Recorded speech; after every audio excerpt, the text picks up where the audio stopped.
Hello everybody. So this is a little bit different video. I just wanted to film something quick without being at home. So what better place in New York City to find a little bit of space and some quiet than in a very old graveyard. No joke. Super old graveyard in the East Village. You can tell because look at the headstones. You can't even read them anymore. It's from like the 1700s.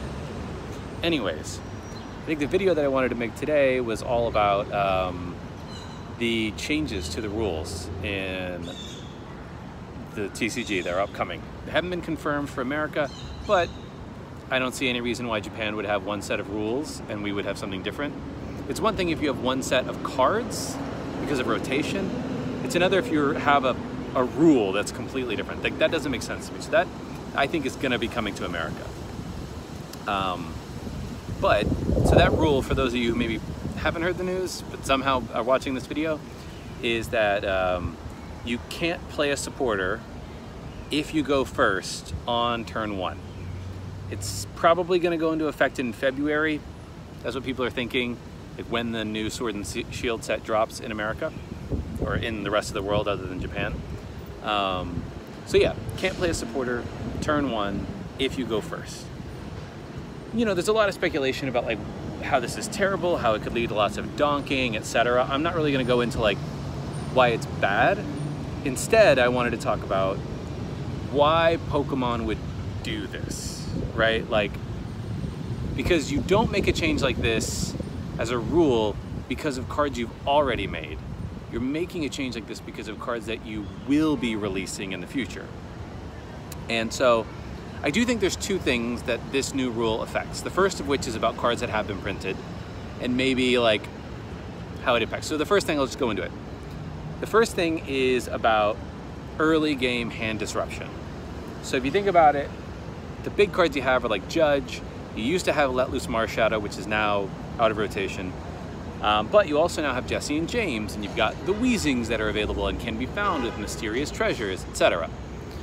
So I think they're a little bit concerned with the potential for turn one Judge, and especially things like turn one Jessie and James with Weezings in hand.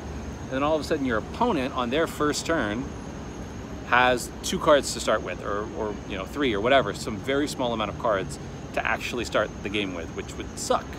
It's terrible. So they've banned that and expanded for a lot of reasons. And I think instead of banning it in standard, this new rule change sort of addresses that in a, you know, in a way that I think is a bit overkill. So I don't think that's the main reason they've changed this rule. In terms of the rule change, I actually think it has to do with the new Pokemon V cards coming out. Now, they've revealed a bunch of Pokemon V cards, none of which are honestly that impressive. They're fine, right? But what they haven't yet revealed are Pokemon V Max.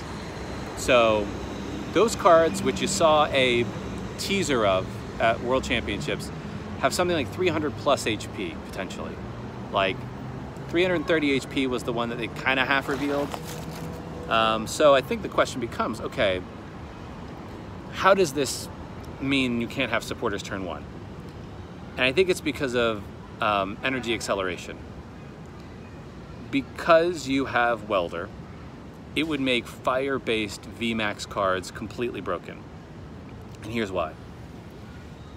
VMAX are probably going to be evolution style cards, meaning you have to get a Pokemon V down first, and then on your next turn you can turn it into a VMAX or something like that. They're going to be super powerful, otherwise why make them?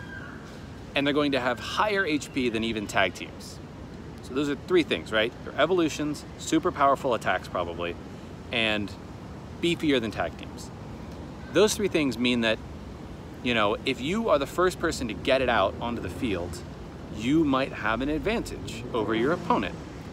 Yes, they'll probably give up 3 prizes, but you'll have an advantage. So instead of giving that massive advantage to the first player, on top of being the first player, which already is an advantage, if you take away Welder, which I think is the reason that this new rule is in effect in large part. They don't want to ban it, because it's still a good card, right? Like, they want people to play it, but my theory is that they don't want you to be able to get 6 energy on through a simple thing like welder attach, welder attach. It's very straightforward. People do it all the time. Now, if you can get 2 Naganadels up, energy switches, or Quagnag with washout, and like, so you basically need 3 stage 1s plus the stage 1, and that is your VMAX. I think Pokemon's like, okay, if you can manage that, fine. You can attack as the first player going on your second turn with your VMAX. But my guess is that VMAX are gonna require a minimum of 3, I think, energy of a specific type. And there's basically no other easy way to get 3 of a specific type of energy onto the, or maybe 4 energy. That might actually, yeah, I think 4 energy would be the thing. No, 5, sorry. It would require 5 energy to attack, is my guess. And a certain number of that will be of a certain type. It might be that you need 5 of a specific type of energy to attack. And that means if you can't welder turn 1, then you attach, you welder attach on your second turn, you've only got 4 fires. So if you put this requirement in place, that means that if you're the first person to get your VMAX card out, that you won't be able to actually attack with it if you're the first player on your second turn. I think that's what they're trying to go for, is saying, okay, you know, we are trying to slow down that so that not everybody is just VMAXing the first chance they get. Now, if you're the second player, you could VMAX and you would have plenty of energy on board. But allowing the first player on their second turn to get 4 energy on board to a different Pokemon allows you to take out a Pokemon potentially that is likely to be VMAX next turn. So I think that evens it out a little bit.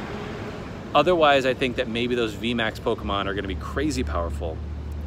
And they just were like, maybe in playtesting, they were like, if you have welder engines and VMAXs, fire VMAX Pokemon are just gonna destroy your opponent, and it's just not fair. That's my guess, is it has to do with the energy requirements for VMAX Pokemon and ensuring that just because you go first doesn't mean you can attack with your VMAX on your second turn. Unless you get some like crazy trickery out there. Anyways, that's just sort of a quick little thought of mine. Hand disruption and energy acceleration, I think, are the 2 main reasons they would do that. I don't know if ultimately it will be so much of a detriment. I think knowing this, they will reprint Nest Ball or something like it. Because I think everyone's right, Pokemon search is just garbage right now.